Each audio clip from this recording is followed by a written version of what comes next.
প্রায় ১৫০ বছর ধরে যুক্তরাষ্ট্রের ভূখণ্ডে জন্ম নেওয়া শিশুরা জন্মসূত্রে মার্কিন নাগরিকত্ব পেয়ে আসছেন। এবার বদলে যাচ্ছে এই আইন। এখন আর কেউ পাবেন না জন্মসূত্রে মার্কিন নাগরিকত্ব।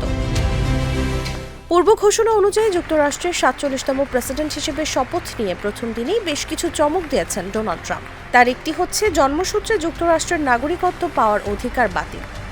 এর আগে এই সাংবিধানিক অধিকারকে হাস্যকর বলে অভিহিত করেন ট্রাম্প। মার্কিন সংবাদ মাধ্যম ওয়াশিংটন পোস্টের প্রতিবেদনে বলা হয়, অবৈধভাবে বা শিক্ষা পর্যটন সহ সাময়িক ভিসায় যুক্তরাষ্ট্রে এসে সন্তান জন্ম দিলে শিশু মার্কিন নাগরিকত্ব পাবে না।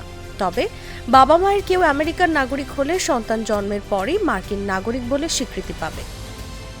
আদেশে সই করার সময় ট্রাম্প স্বীকার করেন যে জন্মসূত্রে নাগরিকত্বের অধিকার যেহেতু দেশের সংবিধানে নিশ্চিত করা আছে, তার এই আদেশ আইনগত চ্যালেঞ্জের মুখে পড়তে পারে। জন্মসূত্রে নাগরিকত্ব একেবারে হাস্যকর এবং তার বিশ্বাস এই বিধান বদলানোর জন্য ভালো আইনগত যুক্তি আছে বলেও মন্তব্য করেন ট্রাম্প।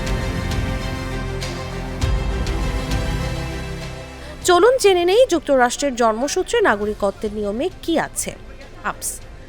যুক্তরাষ্ট্রের শাসনতন্ত্রে ১৪তম সংশোধনীর প্রথম বাক্যতেই বলা আছে, যুক্তরাষ্ট্রে জন্মগ্রহণকারী সকল ব্যক্তি দেশটির নাগরিক হবে।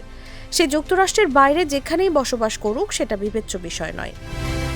অভিবাসন নিয়ে কট্টরপন্থীরা বলছেন, এই ব্যবস্থা অবৈধ অভিবাসনের জন্য চুম্বক হিসেবে কাজ করে থাকে এবং সন্তান জন্ম দেওয়ার জন্য গর্ভবতী নারীদের সীমান্ত অতিক্রম করে যুক্তরাষ্ট্র আসতে উৎসাহিত করছে। ২০১৫ সালের এক গবেষণায় দেখা গেছে, শতকরা ৬০% আমেরিকান জন্মসূত্রে নাগরিকত্বের সুযোগ রাখার পক্ষে রয়েছে, আর এই সুযোগ বাতিলের পক্ষে আছে ৩৭% আমেরিকান। যদিও ট্রাম্পের এই ঘোষণার পর থেকেই প্রশ্ন উঠছে, প্রেসিডেন্ট তার একক ক্ষমতা বলে এমন পদক্ষেপ নিতে পারেন। বিশেষজ্ঞরা মনে করছেন আইনটি বাতিল করা ট্রাম্পের জন্য সহজ হবে না, কারণ জন্মসূত্রে নাগরিকত্ব পাওয়ার অধিকারটি মার্কিন যুক্তরাষ্ট্রের সংবিধান দ্বারা স্বীকৃত। আইন বিশেষজ্ঞদের বেশিরভাগই মনে করেন প্রেসিডেন্ট ট্রাম্প নির্বাহী আদেশের মাধ্যমে জন্মসূত্রে নাগরিকত্বের অধিকার বাতিল করতে পারেন না। ভার্জিনিয়া আইন স্কুলের অধ্যাপক এবং সংবিধান বিশেষজ্ঞ কৃষ্ণ প্রকাশ সংবাদ বিবিসিকে দেয়া এক সাক্ষাৎকারে বলেন, প্রেসিডেন্ট ট্রাম্প এমন কিছু করছেন যা অনেক মানুষকে আঘাত করবে।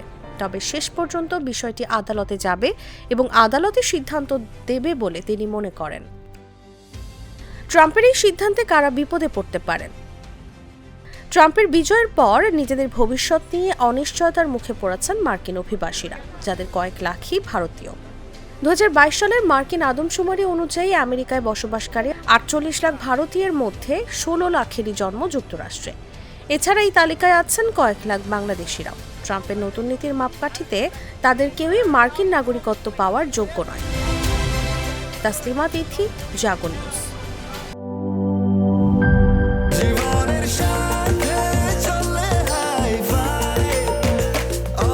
স্বাস্থ্যকর অল টাইম, সব সময় অল টাইম হেলদি লাইফ।